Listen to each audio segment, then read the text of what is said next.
Good morning dear students, hope you all are healthy and happy. आज इस class में हम क्लास 10 की मैथमेटिक्स एनसीईआरटी एग्जाम्पलर के क्वेश्चंस को सॉल्व करने जा रहे हैं। चैप्टर का नाम है pair of linear equations in two variables.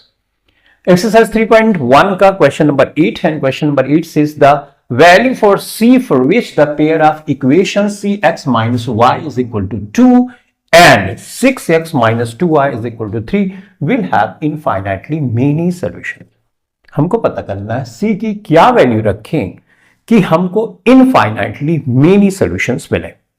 हम जानते हैं कि इनफाइनाइटली मेनी सॉल्यूशंस तब मिलते हैं जब a1 upon a2 is equal to b1 upon b2 is equal to c1 upon c2 होता है। ऐसी कंडीशन में ही हमको इनफाइनाइटली मेनी सॉल्यूशंस मिलते हैं। तो चलो इस कंडीशन को अप्लाई करते हैं, राइट। वहां से c की वैल्यू फाइंड करते हैं और पता करते हैं कि c की वैल्यू क्या है। तो जैसे मैंने बताया कि कोएफिशिएंट का रेशियो a1 अपान a2 ये x का कोएफिशिएंट का रेशियो है, b1 अपान b2 ये y वेरिएबल के कोएफिशिएंट का रेशियो है, सही है, और c1 अपान c2 ये कोएफिशिएंट के रेशियो है। तो अब a1 यहां x के साथ कोएफिशिएंट c है तो मैंने c लिख दिया। उसी तरह x के साथ कोएफिशिएंट यहां पे दूसरी इक्वेशन में 6 है तो मैंने 6 लिख दिया। b1 यहां पे -1 है, साइन के साथ हमेशा कोएफिशिएंट लेते हैं, राइट। जब कुछ नहीं होता तो 1 हम मानेंगे, ओके। b2 इसी तरह से यहां पे -2 हुआ। अब जो स्टैंडर्ड फॉर्म है ax plus by plus c is equal to 0 linear equation का इन टू वेरिएबल्स में ये होता है। यहां पे ये जो c है उधर है तो इधर लेके चले आते हैं। यहां तो ऐसा कोई जरूरी नहीं है, अगर ऐसे ही डायरेक्ट रखोगे तो आंसर आ जाए, लेकिन कभी कभी किसी की ना किसी क्वेश्चन में इस तरह से होता है, ये 2 इधर होगा और 3 इधर होगा और आप डायरेक्टली वैसे रख दोगे तो आंसर गलत हो जाएगा। तो इसको फॉर्मेट में पहले रख लो, तो ये -3 हो जाएगा, ये +3 इधर लाएंगे तो -3 हो जाएगा।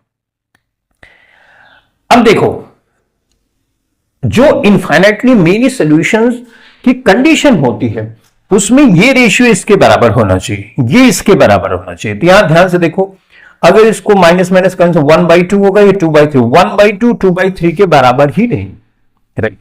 1/2 2/3 के बराबर होना चाहिए ना, ये इसके भी बराबर होना चाहिए, तो है ही नहीं। इसका मतलब यहां कोई सोल्यूशन होगा ही नहीं और नो वैल्यू ही करेक्ट आंसर है, राइट। अब अगर c की वैल्यू इस एक्सप्रेशन से हम निकालते हैं तो हमको 2 वैल्यू आएगी। अगर यहां पे इक्वल होता तो सिर्फ एक ही वैल्यू आती, राइट। तो नो वैल्यू तो हमने पता कर लिया कि भाई ये भी बराबर होना चाहिए, ये है नहीं, इसका मतलब ये तो गलत है, राइट। इसका मतलब नो वैल्यू वाला ऑप्शन है। लेकिन c की वैल्यू देखते हैं, फाइंड करके यहां से बताते हैं। देखो माइनस माइनस प्लस हो गया, पहले इस एक्सप्रेशन को ले रहे हैं तो ये होगा c6 1/2। तो c की वैल्यू करेंगे क्रॉस मल्टीप्लाई तो ये 3, तो c की वैल्यू क्या आ गई 3 आ गई, राइट।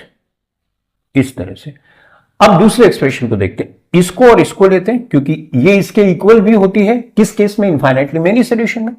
तो हम c/6 माइनस माइनस प्लस हो जाएगा 2/3 हो गया, c6 3 2 6, तो c की वैल्यू क्या हो गई 4। देखो c की 2 वैल्यूज आ गई जबकि एक वैल्यू होनी चाहिए, right.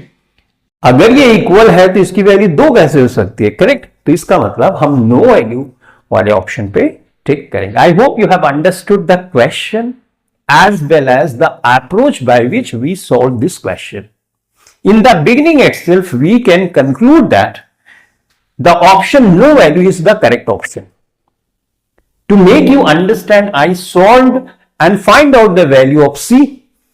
C is equal to 3, c is equal to 4, which is not possible. That's the reason we said that no value, which is the option D, is the correct option. Thank you very much. अब हम solve करेंगे next question.